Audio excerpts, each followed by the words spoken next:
예, 우리 마태복음 8복 살펴봅니다. 8복 중에 우리 오늘은 다섯 번째, 긍휼히 여기는 자는 복이 있나니 그들이 긍휼히 받을 것이며, 이 말씀으로 한번 은혜를 받기 원합니다.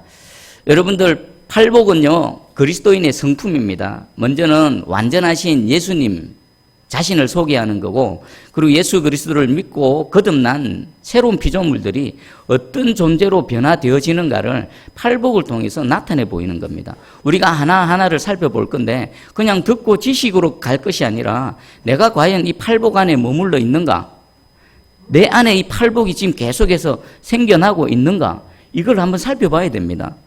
여러분, 그냥 교회에 왔다 갔다 한다고 천국 가는 거 아니죠. 진짜 예수 믿고 진짜 성령의 능력으로 거듭나야 그 사람이 천국 가는 겁니다. 근데 오늘날 그냥 교회만 왔다 갔다 하면 되는 줄 아는데 아닙니다. 이 말씀이 하나하나 설포되어질 때에 내 속에 이게 있나 없나, 내가 진짜인가 가짜인가, 사람들은 그냥 대충 넘어갑니다. 신경 안 씁니다. 그냥 교회만 잘 나오고 뭐 이것저것 하면 그냥 잘합니다 하고 그냥 손뼉 쳐줍니다. 여러분 영혼을 여러분들이 챙기셔야 됩니다. 여러분들의 그 영혼을 챙기시기 위해서 오늘 우리 예수님께서 말씀으로 찾아와 주셨습니다. 이 말씀으로 내 자신을 한번 비춰보시고, 그리고 만약 이런 것들이 부족하다면 뭐 해야 될까요? 하나님 앞에 간절히 붙들고 기도하는 겁니다. 내 안에 이것이 창조되어져서 내 안에 이런 것들이 생겨나게 해 주십시오. 오늘 긍휼히 여기는 자의 복을 살펴볼 건데, 먼저 관계를 한번 살펴보겠습니다. 여러분들, 하나님과 인간과의 관계를 하나님께서 다스리시는 원리가 있습니다. 혹시 뭘까요? 하나님과 인간 사이의 관계에 적용되어지는 원리. 자, 제가 소개해 드립니다. 사무엘상 2장 30절입니다. 그러므로 이스라엘의 하나님 나 여호와가 말하노라, 내가 전에 내 집과 내 조상의 집이 내 앞에 영원히 행하리라 하였으나 이제 나 여호와가 말하노니 결단코 그렇게 하지 아니하리라. 나를 존중히 여기는 자를 내가 존중히 여기고 나를 멸시하는 자를 내가 경멸하리라. 아멘. 하나님이 지금 하나님과 인간의 관계 속에서 어떻게 다루어 가시는지 그 원리를 말씀해 주십니다. 한마디로 말하면 뭡니까? 하나님을 존중히 여기는 자를 하나님 어떻게 하신다고요? 존중히 여겨주신다는 겁니다. 그리고 하나님을 또 멸시하는 자를 하나님 어떻게 하신다고요? 경멸하신다는 겁니다. 오늘 우리 하나님께 예배드리기 위해 이 자리에 나와 있습니다. 여러분, 하나님 앞에 나와 있는 여러분들의 마음의 중심을 한번 살펴보시기 바랍니다. 하나님 분명히 말씀합니다. 몸은 나와 있지만 마음은 딴 데 가 있는 사람, 또 몸은 나와 있지만 내 생각이 하나님이 아닌 다른 곳에 있는 사람, 그런 사람들은요 하나님 똑같이 대하신답니다.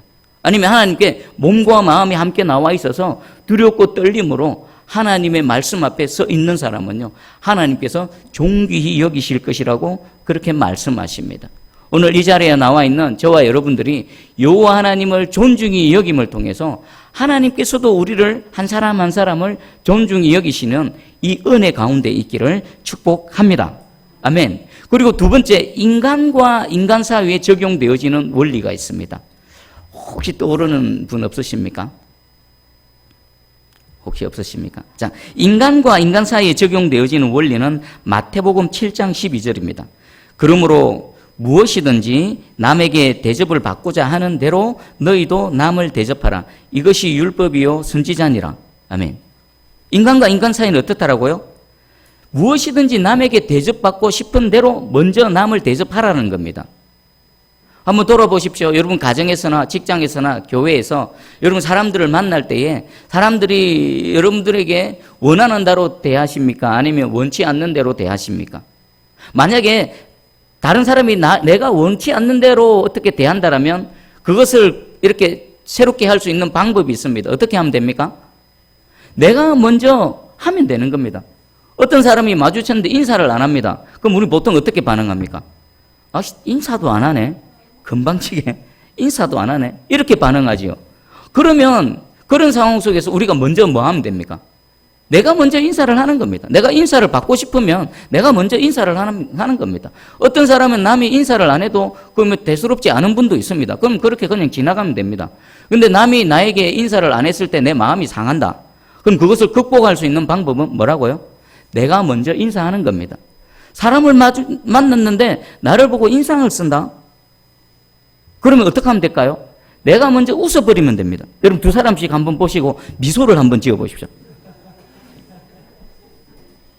자, 이게 인간과 인간 사이에서 적용되어지는 원리라고 하나님께서 말씀해 주십니다. 내가 먼저 하면 되는 겁니다. 우리 속담에도 비슷한 속담이 있습니다. 뭡니까? 가는 말이 고와야 오는 말이 곱다. 이게 성경을 속담으로, 세상의 속담으로 적용시킨 겁니다.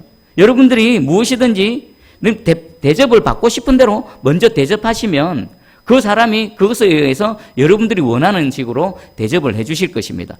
되나 안 되나 한번 시험해 보시기 바랍니다. 가정에 가셔서 남편을 만날 때 남편 보고 막 인상 쓰지 말고요. 남편 보고 활짝 한번 웃어 보십시오. 그러면 남편이 아이고 우리 아내 이쁘다. 또 직장에서 나를 좀 핍박하는 그런 상사가 있으시다면 먼저 가서 공손하게 마음으로 그냥 근성으로 하지 말고요. 우리 얼굴에 다 나타나거든요. 그 직장 상사 여러분 마음 다 압니다. 그냥 뭐 따라주는 것 같지만 그 마음으로 대적하고 거역하는 거 다 압니다. 마음으로 진심으로 공손하게 먼저 인사하시고요. 그 직장 상사가 무언가를 지시를 하면 온 마음을 다시 한번 섬겨 보십시오. 대번에 바뀝니다. 여러분 인생이 순간 확 바뀔 줄 믿습니다. 왜 그럴까요? 이 말씀의 능력이 있기 때문에요. 하나님께서 우리 인간을 이 원리대로 창조하셨기 때문에 우리가 말씀대로 살아가면요, 우리 삶 가운데 말씀의 능력이 나타날 줄 믿습니다. 자, 그럼 세 번째입니다. 하나님과 인간의 관계와 인간과 인간의 관계, 이 두 개가 동시에 적용되어지는 원리가 있습니다. 그 원리가 뭘까요? 바로 오늘 마태복음 5장 7절에 있는 긍휼히 여기는 겁니다. 긍휼히 여기는 자가 복을 받는다. 어떤 복을 받는다고요? 긍휼히 여김을 받는다라는 것입니다. 자, 그럼 이걸 한번 살펴보겠습니다. 여러분들, 긍휼이 뭐겠습니까? 긍휼. 어떤 분은 이렇게 설명해 놨습니다. 넘어진 자를 발로 짓밟지 않고 손을 잡아 일으켜 주는 것. 넘어진 자입니다. 실패한 자입니다. 지금 울고 있는 자입니다. 그런 자를 불쌍히 여기면서 가서 학대하지 않고 손을 잡아 일으켜 주는 것. 여러분 세상은 어떻습니까? 내가 실패하면요, 긍휼히 여깁니까? 전화번호 삭제하지요. 내가 사업 실패하면요, 전화번호 삭제해버립니다. 전화해도 전화 안 받습니다. 내가 좀 잘 되고 뭐가 잘 나가야 연락 안 오던 사람들도 연락 오고 괜히 막 가까이 지내려고 그러고 친하려고 그러지, 내가 실패하고 넘어지고 자빠지고 절망 가운데 있으면요, 다 도망갑니다. 세상에는 긍휼이 없습니다. 그런데 오늘 하나님께서는 긍휼을 말씀하십니다. 긍휼은 넘어진 자, 실패한 자에게 다가가서 구체적으로 그를 도와주는 것, 이것이 긍휼이라고 말씀하십니다. 여러분들 내면에 긍휼이 있는가 없는가 살펴보십시오. 여러분들 긍휼을 입기를 원하죠. 내가 실패했을 때, 내가 어려울 때 누군가 다가와서 내게 손을 좀 내밀어주고 나를 도와주는 이 긍휼을 입기를 원하죠. 자, 먼저요, 내가 긍휼이 있는가, 내 안에 긍휼이 있는가를 먼저 살펴보시기 바랍니다. 실패한 사람, 절망 가운데 있는 사람, 눈물 흘리고 있는 사람들을 대할 때 여러분들의 마음은 어떻습니까? 제일 먼저 긍휼이 있는 사람은요, 그 사람을 바라볼 때 마음속에 불쌍히 여기는 마음이 생깁니다. 모든 시작은 이 불쌍히 여기는 마음입니다. 불쌍히 여겨야 다가가고, 불쌍히 여겨야 내 호주머니를 열어서 도와줍니다. 불쌍히 여기는 마음이 없으면요, 아무것도 되어지지 않습니다. 여러분, 은혜하고 긍휼하고 한번 비교해 볼까요? 은혜도요, 자격이 없는데, 호의를 받을 자격이 없는데 일방적으로 호의를 베풀어 주는 거, 이게 은혜입니다. 선물을 받을 자격이 없는데 선물을 주는 거, 선물을 받는 거, 특별히 죄에 관련되어져서요, 죄 용서를 받을 아무런 자격이 없는데 일방적으로 죄 용서를 해주는 거, 하나님이 우리에게 그렇게 은혜를 베풀어 주시는 겁니다. 그러면 이 긍휼은요, 은혜를 바탕으로 해서 한 걸음 더 나가는 겁니다. 죄는 우리를 비참하게 만듭니다. 우리를 힘들게 만들고 우리를 비참하게 만드는 모든 원인은 죄입니다. 그 죄로 인해서 비참한 상태에 놓여 있는 우리를 여호와 하나님께서는 불쌍히 여기셨습니다. 그래서 누구를 보내주셨습니까? 예수 그리스도를 보내주시고 우리의 죄의 문제를 해결해 주시고 또 죄에서 얻어기는 우리를 건져주시고 우리를 새롭게 해주셨습니다. 이게 긍휼입니다. 은혜는요, 죄에 대한 용서와 용납인데, 긍휼은 이 은혜를 바탕으로 해서 실질적으로 도와주는 겁니다. 죄의 비참함에서 건져주시고 죄로 인해서 눈물을 흘리는 문제를 해결해 주시고 새로운 단계로 이끌어 가시는 게 긍휼입니다. 여러분들, 우리는 먼저 이 은혜와 긍휼을 입은 사람인 줄 먼저 깨달으시기 바랍니다. 여기 이 자리에서 예배드리는 여러분은 하나님의 은혜, 죄 용서의 은혜를 입을 자격이 있는 사람은 단 한 사람도 없습니다. 아멘이십니까? 단 한 사람도 없습니다. 그런데 하나님께서 용서해 주시고 은혜를 베풀어 주셨습니다. 그뿐만이 아닙니다. 은혜를 베풀으실 뿐만 아니라 긍휼까지 베풀어 주십니다. 우리가 죄사함과 동시에 죄로 인해서 비참한 상태에서 우리를 하나하나 건져주십니다. 한꺼번에 한 번에 건져주시는 것이 아니라 단계별로 하나하나 죄의 더러운 때들을 벗겨내시고요. 비참한 그 과정 속에서 한 단계 우리를 건져내시고 있습니다. 지금 그 과정 속에 우리가 살아가고 있음을 깨달으시기 바랍니다. 자, 그러면 성경에서 나타나는 긍휼, 무엇이 긍휼인가 잘 나타나는 비유가 있습니다. 누가복음 10장에 보면요, 선한 사마리아인의 비유가 나옵니다. 제가 한번 읽어드릴게요. 누가복음 10장 30절입니다. 예수께서 대답하여 이르시되 어떤 사람이 예루살렘에서 여리고로 내려가다가 강도를 만나매 강도들이 그 옷을 벗기고 때려 그의 죽은 것을 버리고 갔더라. 한 사람이 예루살렘에서 여리고를 가다가 강도를 만났습니다. 이 강도들이요, 그 사람이 갖고 있는 걸 모조리 빼앗았을 뿐만 아니라 때려서 거의 죽게 되어졌다는 것은 가만히 내버려두면 잠시 후에 어떻게 될까요?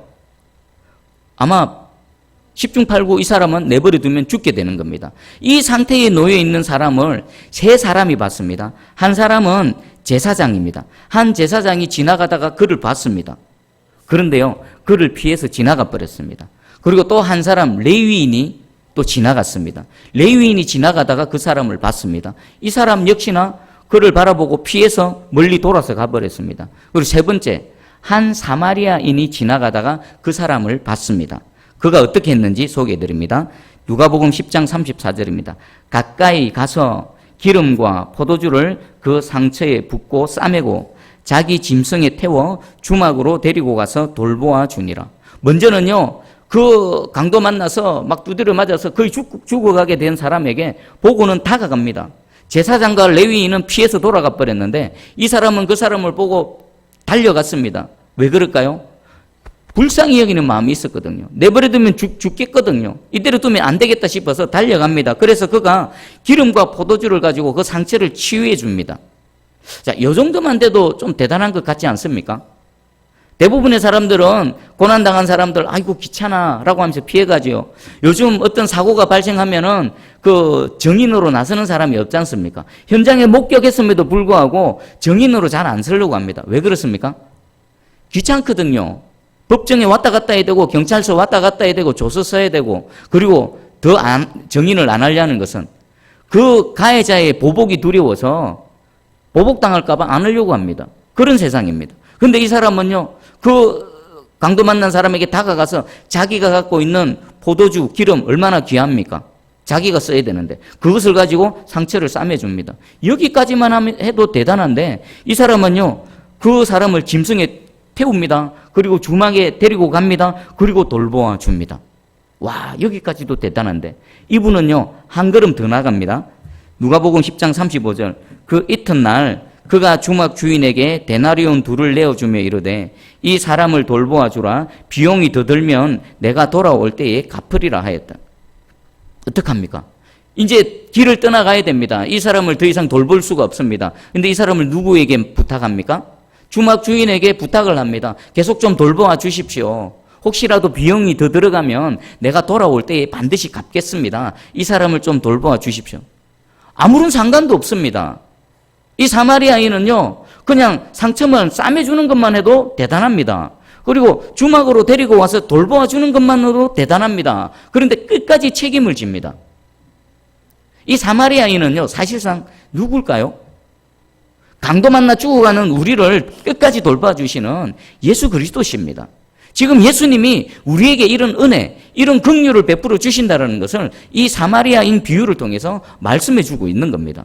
그러면서요, 누가복음 36절에 네 생각에는 이 세 사람 중에 누가 강도 만난 자의 이웃이 되겠느냐? 그 한 율법사, 질문을 한 율법사에게 묻습니다. 이 세 사람 중에 누가 이 사람의 이웃이 되겠느냐? 율법사가 대답합니다. 이르되 자비를 베푼 자니이다. 제사장도 아니요, 레위인도 아니요, 그냥 이름 없는 한 사마리아인, 불쌍히 여겨서 자신의 것으로 치유해주고 또 끝까지 돌봐주는 이 사마리아인이 그의 이웃입니다 라고 말합니다. 정답은 이겁니다. 자비를 베푼 자, 긍휼을 베푸는 것이 무엇인가? 여러분들 삶은 어떻습니까? 예수님이 지금 우리에게 일방적인 이런 긍휼을 베풀어 주시고 자비를 베풀어 주십니다.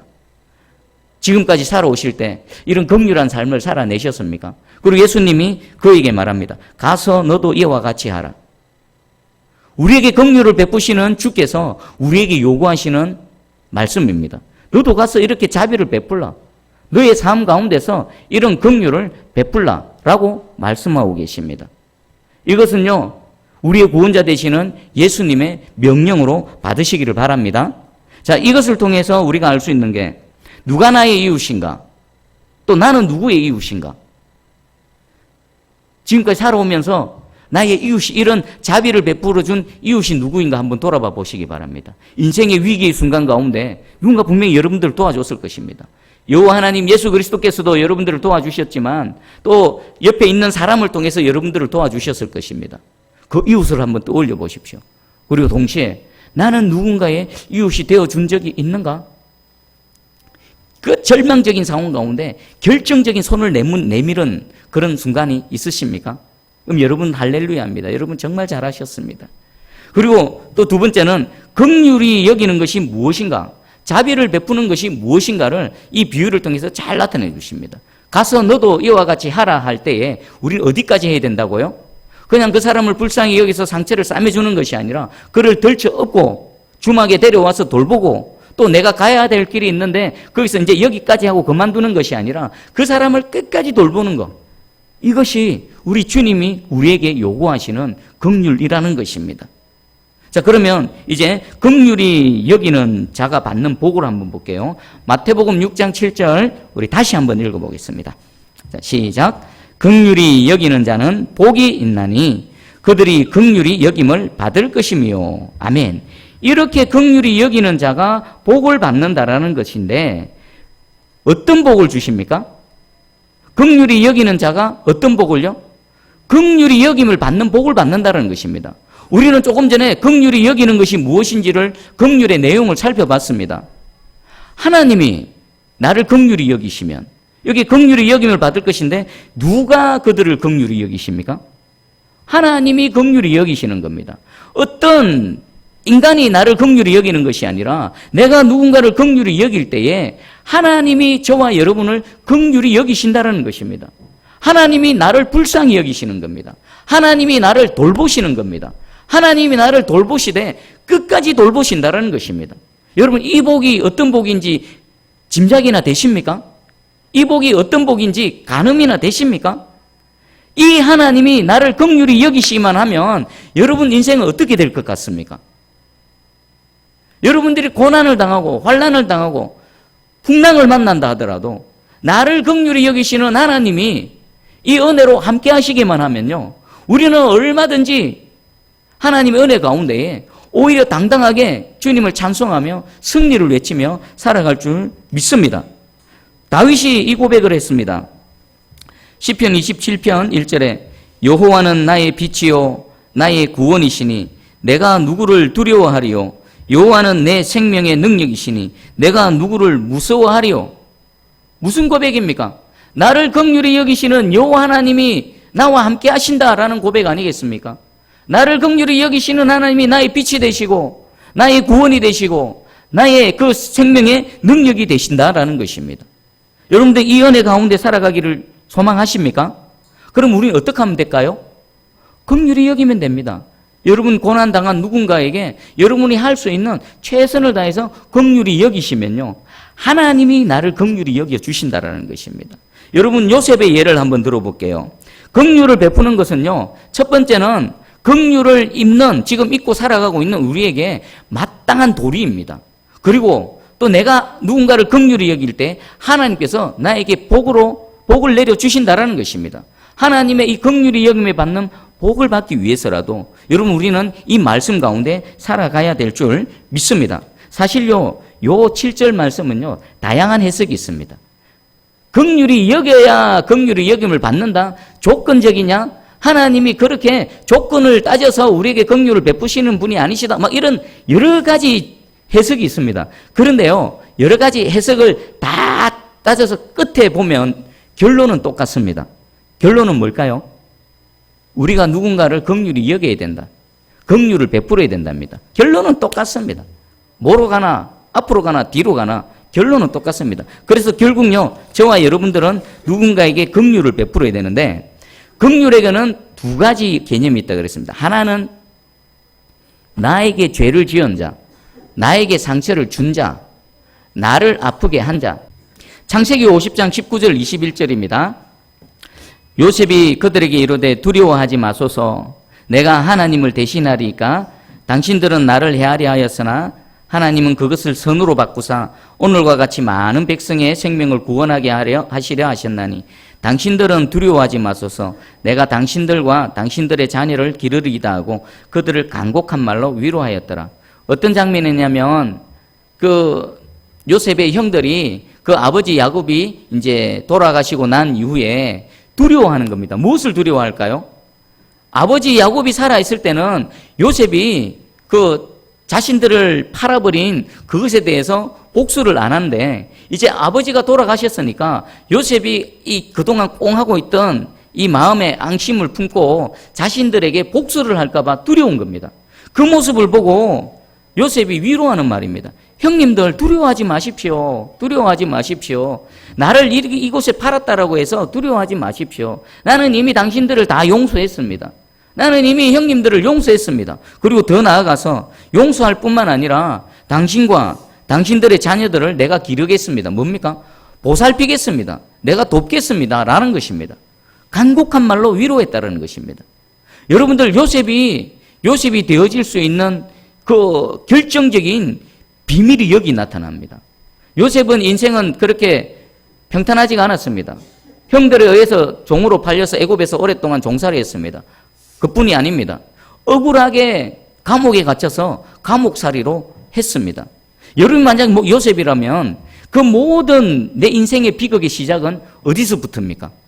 형들이 나를 팔아버린 겁니다. 만약에 형들이 나를 팔지만 않았으면 아버지 집에서 그렇게 사랑받으면서 잘 살 수 있을 것인데 형들이 나를 팔아버려서 내가 이런 지독한 고생을 하고 있구나. 내가 이런 억울한 삶을 살아가고 있구나. 아마 일반적인 사람이라면요, 평생에 그 자신을 팔아버린 형에 대해서 복수심으로 부글부글 할 겁니다. 그리고 칼을 갈겠죠. 내가 기회만 오면 내가 이것을 반드시 갚아버리겠다.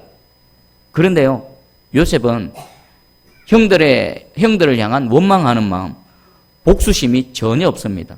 오히려 하나님께서 이렇게 하셨다. 나를 애굽의 총리로 세우시고 수많은 사람들을 구원하시기 위해 하나님의 계획 가운데 있습니다. 두려워 마십시오. 내가 당신들을 돌보겠습니다. 라고 말하고 있습니다. 여러분들, 요셉은요, 형들에 대해서 마음속에 있는 것들이 완전히 해결되어졌습니다. 어쩌면요, 요셉이 종살이 하는 동안, 감옥에 있는 동안 형들에 대한 원망하는 마음이 있었을 것입니다. 만약에요, 요셉이 형들을 완전히 용서하지 않고 계속 그 원한에 사무친 마음, 복수심을 갖고 있었다면 하나님께서 그 감옥에서 요셉이 나오게 하셨을까요? 아니면 계속 감옥에 있게 하셨을까요? 한번 생각해 보십시오. 만약에요, 요셉이 형들에 대해서 완전한 용서가 없었다면요, 절대로 요셉은 감옥에서 못 빠져나왔습니다. 감옥에 가두신 이유가 뭡니까? 형들에 대해서 용서하라고 하나님께서 그를 연단시킨 겁니다. 그럼 이것을 우리에게 적용시키면요, 여러분 지금 인생의 감옥이 있습니까? 인생의 어려움이 있습니까? 인생의 고난이 있습니까? 그곳에서 빠져나오기 위해서 하나님께서 비밀을 알려주십니다. 뭐 하면 됩니까? 내 마음속에 나를 아프게 한 자, 내 마음에 원한에 사무치게 한 자, 그 자를 용서하는 겁니다. 여러분들이 용서하지 못하는 그 마음이요, 여러분들의 인생을 감옥에 가두어 버리는 겁니다. 용서할 때 하나님께서는 감옥에서 여러분들을 풀어주실 줄 믿습니다. 그럼 용서하려면요, 형들에 대한 불쌍한 마음이 있어야 되는 겁니다. 나를 팔기까지 아버지의 사랑을 받지 못했던 그 형들, 나는 아버지 야곱의 사랑을 독차지했는데 형들은 아버지의 사랑을 받지 못해서 아버지의 사랑을 갈망하는 그 마음이 나를 팔아버리는 그런 시기 질투가 되어졌던, 형들의 아버지 사랑을 받지 못하는 거기에 대한 불쌍한 마음이 생겼던 겁니다.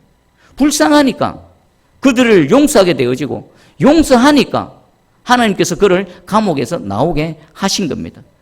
이런 하나님의 은혜, 이 은혜 가운데 살아가는 저와 여러분 되기를 주님의 이름으로 축복합니다. 지금 말씀을 듣는 중에 떠오르는 사람이 없습니까? 평생에 용서가 안 되는 그 사람, 긍휼이 필요합니다. 여러분들의 긍휼이 필요합니다. 끝까지 내가 갚아버리겠다, 복수해야 되겠다, 지금도 마음으로 멱살을 잡고 있는 어떤 사람이 있으십니까? 그 멱살 풀지 않으면요, 그 멱살을 푸는 것을 지나가서 긍휼을 베풀지 않으면요, 용서와 함께 그의 비참한 상황에 있는 그를 도와주는 긍휼을 베풀 때 여러분들 하나님의 긍휼이 여기심을 받게 되어질 겁니다. 만약에 안 풀고 끝까지 붙들고 있으면요, 하나님께서도 여러분 감옥에 계속 가둬 놓을 겁니다. 이것은 하나님이 우리를 다루어 가시는 원리입니다. 빨리 벗어나고 싶으십니까? 그럼 그분에게 용서하시고 긍휼을 베푸십시오. 오늘 새벽 기도 시간에요, 제가 앞에 앉아서 내 인생을 쭉 돌아오면서 조금이라도 제 마음에 상처가 되고 제 마음에 좀 걸림이 되는 사람들을 한 사람 한 사람 떠올리면서 용서를 선언했습니다. 하나님, 그 사람을 용서합니다. 그 사람을 용서합니다. 그 사람을 용서합니다. 제가 계속 선언을 했습니다. 그랬더니 제 마음속에 이 엉어려져 있는 것들이 조금씩 빗장이 풀리는 그런 느낌을 받았습니다. 제가 이 비밀을 알았으니까, 내가 용서하지 않고 누군가의 긍휼을 베푸지 않으면 하나님께서 나를 이렇게 계속 옥죄이실 것인데, 빨리 벗어나기 위해서라도, 나를 위해서라도, 여러분 자신을 위해서라도 그 사람을 용서하시기 바랍니다. 그 사람도 그렇게 할 수밖에 없는 그 연약함과 분명히 아픔과 눈물이 있었을 것입니다. 불쌍히 여기시고요, 용서해 주시고요, 풀어주시고요, 그리고 다가가서 긍휼을 베풀어 주십시오. 그때에 하나님께서 여러분들에게 긍휼로 다가오실 것입니다. 더 큰 하나님의 은혜 가운데 여러분과 함께 하실 줄 믿습니다. 우리 신명기 15장 10절입니다. 너는 반드시 그에게 줄 것이요 줄 때에는 아끼는 마음을 품지 말 것이니라. 이로 말미암아 내 하나님 여호와께서 내가 하는 모든 일과 내 손이 닿는 모든 일에 내게 복을 주시리라. 용서와 함께 실질적으로 돕는 거, 도울 때 하나님께서 어떻게 하신다고요? 내 하나님 여호와께서 복을 주시겠다. 그리고 시편 37편 26절입니다. 그는 종일토록 은혜를 베풀고 꾸어주니 그의 자손이 복을 받는도다. 종일토록 꾸어주고 베풀 때에 누가 복 받는다고요? 나도 복 받지만 나의 후손들도 복 받는다는 겁니다. 여러분들의 자녀가 하나님의 복 가운데 살아가기를 원하십니까? 그럼 이렇게 긍휼을 베푸시는 삶을 사시기를 바랍니다. 하나님이 복 주셔야 우리는 뭔가가 됩니다. 내가 아무리 애쓰고 수고해도요, 하나님이 복 주시지 않으면 아무런 결과물도 얻을 수 없습니다. 여러분, 하나님으로부터 복 받는 비결입니다. 하나님 우리를 긍휼히 여기셔야 되는데, 그 긍휼히 여김을 받으려면요, 내가 먼저 긍휼을 베풀어야 됩니다. 긍휼의 내용에는 용서하는 거, 그리고 누군가의 손을 펴서 실질적으로 도와주고 또 그를 또 구제해 주는 거, 이 모든 것들이 포함되어집니다. 여러분, 우리 새순교회와 우리 새순교회에 몸담고 있는 모든 성도들이 세상에 나아가서 주님의 받은 그 긍휼로 긍휼을 베푸는 통로가 되어지고, 또 긍휼을 베푸는 자로서 더 큰 하나님의 긍휼을 입고 살아가는 저와 여러분들 되기를 주님의 이름으로 축복합니다. 아멘. 말씀 붙들고 한번 기도하며 나아갑니다.